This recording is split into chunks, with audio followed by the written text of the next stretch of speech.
Muhasabah itu dengan membuka aib diri kita sendiri terhadap diri kita sendiri, dengan menasihati diri sendiri, dengan menghitung amal dan dosa yang kita kerjakan.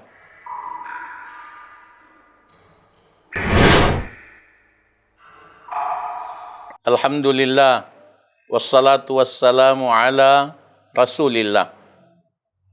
Muhasabah, cermin orang beriman.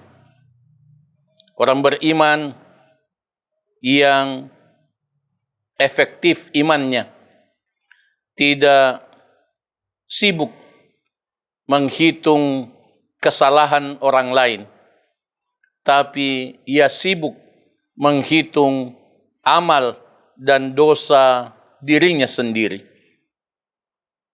Inilah hakikat muhasabah, bercermin sebelum diadili, mengadili diri sendiri sebelum diadili di padang mahsyar. Allah Subhanahu wa taala memerintahkan kita untuk melakukan muhasabah. Allah berfirman dalam surah Al-Hasyr ayat 18. Ya ayyuhalladzina amanu taqullaha wal tanzur nafsun ma qaddamat lighad wattaqullah. Wahai sekalian orang yang beriman, bertakwalah kamu kepada Allah, dan hendaklah setiap jiwa memperhatikan apa yang sudah ia persiapkan untuk hari esoknya, untuk hari akhirat, dan bertakwalah kepada Allah. Sahabi yang mulia, Amirul Mukminin Umar bin Khattab radhiyallahu anhu pernah mengatakan, hasibu anfusakum qabla an tuhasabu. Hisablah dirimu sebelum kamu dihisab. Ini diriwayatkan oleh Ibnu Abi Dunya dalam kitab Al-Muhasabah. Rasulullah sallallahu alaihi wasallam bersabda, al-kayyisu man dana nafsahu wa amila lima ba'dal maut. Orang yang cerdas ialah orang yang selalu menghisap dirinya, mengevaluasi dirinya, dan selalu beramal untuk kehidupan sesudah kematian.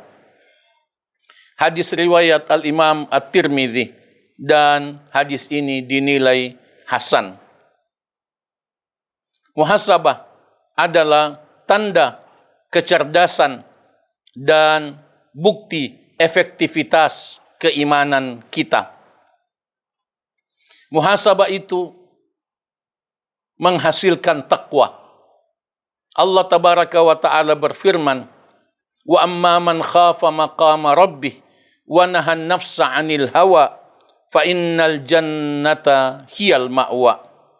Adapun orang yang takut kepada kebesaran Rabbnya, kebesaran Tuhannya, dan ia menahan diri dari mengikuti hawa nafsunya, maka sungguh surga tempat tinggalnya. Surah An-Nazi'at ayat 40 dan 41.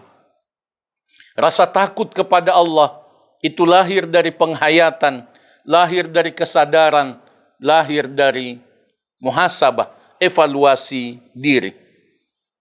Al-Imam Al-Hasan Al-Basri rahimahullah pernah mengatakan, innal mu'mina qawwamun ala nafsih.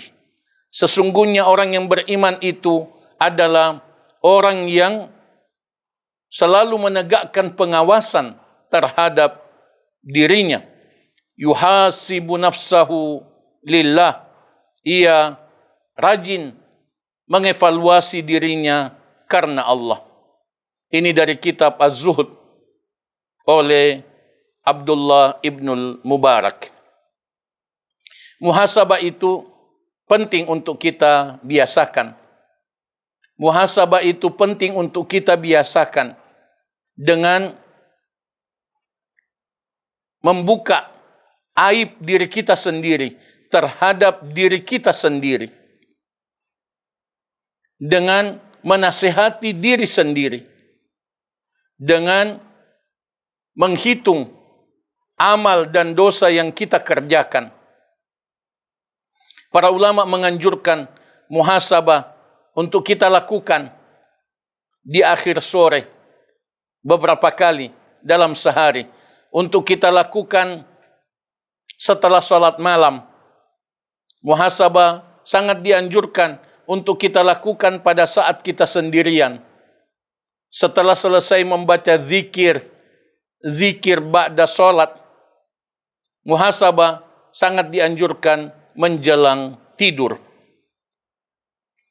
Mari kita mengamalkan doa nabawi yang diwariskan oleh Rasulullah sallallahu alaihi wasallam kepada kita. Diriwayatkan oleh Al-Imam Muslim. Doa itu ialah, Allahumma alhimni rusydi waqini syarra nafsi. Ya Allah, ilhamkanlah kepadaku petunjuk yang lurus dan lindungilah aku dari keburukan diriku. Allahumma amin. Allahumma salli wa sallim wa barik ala nabiyyina Muhammad wa ala alihi wa sahbihi ajma'in.